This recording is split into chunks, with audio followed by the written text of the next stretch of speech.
Para saudara dan saudari yang Tuhan cintai, selamat pagi dan selamat bertemu lagi dalam renungan harian dari Paroki Santo Petrus dan Paulus Argapura, edisi hari Kamis tanggal 19 Agustus 2021 dalam masa biasa yang ke-20. Mengawali hari yang baru ini, kita hendak mendengar dan merenungkan sabda Tuhan. Marilah sebelum kita mendengar dan mendengarkan sabda Tuhan, kita berdoa. Dalam nama Bapa dan Putra dan Roh Kudus. Amin. Allah Bapa Maha Setia, sabdamu merupakan janji kedamaian dan kerukunan. Semoga kami mematuhi janjimu dan dikuatkan oleh Roh-Mu, sementara kami mempersiapkan jalan untuk kedatangan kerajaan-Mu di dunia. Bersabdalah ya Tuhan, kami siap untuk mendengarkan. Terpujilah Engkau Bapa, Putra dan Roh Kudus, kini dan sepanjang segala masa. Amin.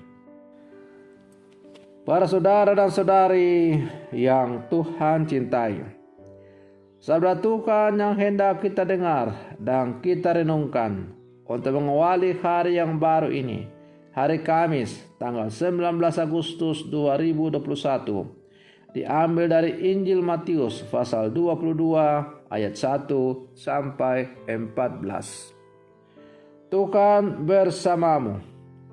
Inilah Injil Tuhan kita Yesus Kristus menurut Santo Matius. Pada suatu ketika, Yesus berbicara kepada para imam, kepala, dan pemuka rakyat dengan memakai perumpamaan. Ia bersabda, "Hal kerajaan surga seumpama seorang kaya yang mengadakan perjamuan kawin untuk anaknya. Ia menyuruh hamba-hambanya memanggil orang-orang yang telah diundang ke perjamuan kawin itu. Tetapi orang-orang itu tidak mau datang.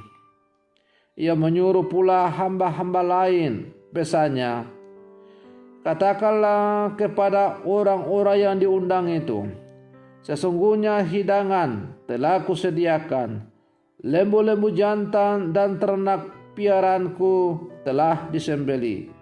Semuanya telah tersedia, datanglah ke perjamuan kawin ini." Tetapi orang-orang yang diundang itu tidak mengindahkannya. Ada yang pergi ke ladangnya, ada yang pergi mengurus usahanya, dan yang lain menangkap hamba-hamba itu, menyiksanya dan membunuhnya. Maka murkalah raja itu, lalu menyuruh pasukannya ke sana untuk membinasakan pembunuh-pembunuh itu dan membakar kota mereka. Sesudah itu ia berkata kepada hamba-hambanya, "Perjamuan kawin telah tersedia, tetapi orang-orang yang diundang tadi tidak layak untuk itu. Sebab itu pergilah ke persimpangan-persimpangan jalan dan undanglah setiap orang yang kamu jumpai di sana ke perjamuan kawin itu." Maka pergilah hamba-hamba itu, dan mereka mengumpulkan semua orang yang dijumpainya di jalan-jalan, orang-orang jahat dan orang-orang baik, sehingga penuhlah ruangan perjamuan kawin itu dengan tamu. Ketika raja itu masuk untuk bertemu dengan tamu-tamu itu, ia melihat seorang yang tidak berpakaian pesta. Ia berkata kepadanya, "Hai saudara, bagaimana engkau masuk kemari dengan tidak mengenakan pakaian pesta?" Tetapi orang itu diam saja. Lalu kata raja itu kepada hamba-hambanya, "Ikatlah kaki dan tangannya, dan campakkanlah orang itu ke dalam kegelapan yang paling gelap. Di sanalah akan terdapat ratap dan kerta gigi. Sebab banyak yang dipanggil, tetapi sedikit yang dipilih. Demikianlah sabda Tuhan.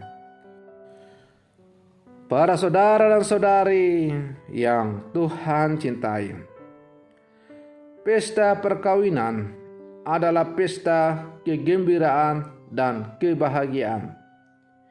Kebahagiaan bagi kedua mempelai, keluarga, handai taulan, dan setiap orang yang menerima undangan pesta. Undangan sejatinya sebuah panggilan, ajakan, tawaran untuk datang dan ambil bagian di dalamnya. Perumpamaan pesta perkawinan menunjukkan bahwa warta kerjaan surga dari Yesus adalah hidup yang penuh berkelimpahan cinta, damai, dan kebahagiaan. Allah mengundang setiap orang untuk menanggapi undangan, datang dan ambil bagian dalam sukacita keselamatan. Tawaran cinta Allah diberikan kepada siapapun juga yang memanggil manusia masuk dalam kepenuhan kasih-Nya melalui Yesus Kristus. Persoalannya adalah seringkali manusia mengabaikan undangan keselamatan dari Allah ini, bahkan menolak kebaikan dan kasih Allah dengan pelbagai alasan. Para saudara dan saudari yang Tuhan cintai, sebagai orang-orang Katolik, kita perlu belajar dari ibu kita Santa Perawan Maria. Santa Perawan Maria menjadi teladan kita dalam menjawab undangan keselamatan Allah. Keteladanan iman dinyatakan dalam penyerahan diri untuk seutuhnya tunduk pada kehendak Allah. Para saudara dan saudari yang Tuhan cintai, Allah pada saat ini pun tetap menawarkan rahmat keselamatan, damai, cinta dan kebahagiaan itu kepada kita. Ia setiap hari merindukan kita untuk datang menikmati ketentraman dalam hatinya, untuk merasakan betapa dalamnya cinta Tuhan itu kepada kita. Masalahnya sekarang adalah, apakah kita mau menanggapi undangan Allah itu atau tidak? Orang-orang dalam bacaan Injil tadi yang kita dengar, ada yang menolak undangan itu dengan pelbagai macam cara dengan alasan. Bahkan ada yang menangkap hamba-hamba dari raja itu dan membunuhnya. Artinya, orang-orang yang dipanggil untuk menikmati damai sejati di dalam Tuhan, tetapi mereka menolak. Mereka lebih suka untuk hidup dalam kegelapan dosa, karena di dalam kegelapan dosa itu mereka bebas berbuat apa saja. Para saudara dan saudari yang Tuhan cintai, maka Allah memanggil semua orang kepada keselamatan itu. Gambaran Allah yang memanggil semua orang kepada keselamatan tanpa pandang bulu dilambangkan dengan para hamba yang pergi ke pinggir-pinggir jalan dan memanggil semua orang, baik orang baik, orang jahat, untuk masuk menikmati damai sejati bersama dengan Tuhan. Dan syukurlah bahwa banyak orang menanggapi undangan dari Allah itu. Tapi sayang sekali, meskipun orang mau menanggapi panggilan Allah itu, tapi ada yang tidak berpakaian pesta. Orang yang mau menanggapi panggilan Allah tetapi tidak berpakaian pesta, itu berarti bahwa orang yang mau menikmati damai sejati dalam seluruh kehidupannya seperti yang ditawarkan oleh Allah, tetapi mereka tidak mau mengubah hidupnya. Menanggapi panggilan Allah berarti kita harus mengubah seluruh kehidupan kita. Kita tidak mungkin untuk menoleh ke belakang. Tapi kita harus memandang lurus ke depan, karena di depan itu terbentang rahmat keselamatan yang ditawarkan oleh Allah.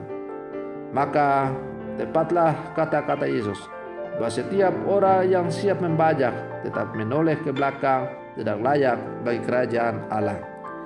Para saudara dan saudari yang Tuhan cintai, sebagai murid-murid Yesus yang hidup sekarang, kita telah diundang untuk menikmati tawaran keselamatan dari Allah itu. Belas kasih Allah, cinta Allah yang ditawarkan kepada kita itu terwujud kita tanggapi dengan ketika kita menerima sakramen pembaptisan dan sakramen-sakramen yang lain. Pertanyaannya sekarang adalah, apakah kita telah hidup sesuai dengan apa yang diajarkan oleh nilai-nilai sakramen yang telah kita terima?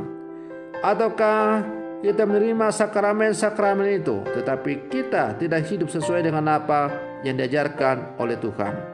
Maka kita akan tiba saatnya untuk diadili dengan menuai apa yang kita jalani, kita perbuat dalam seluruh kehidupan kita. Para saudara dan saudari yang Tuhan cintai, semoga permenungan saya untuk mengawali hari yang baru ini semakin menghantar kita untuk semakin menghayati hidup panggilan karya kita sebagai murid-murid Yesus di zaman sekarang. Semoga kita semakin hidup sesuai dengan apa yang Ia ajarkan. Dan semoga kesaksian hidup kita mencerminkan kehidupan Allah sendiri, sehingga warta kerjaan Allah, kerjaan damai, kerjaan sukacita semakin terwujud di dunia ini. Semoga demikian. Selamat pagi. Tuhan Yesus memberkati.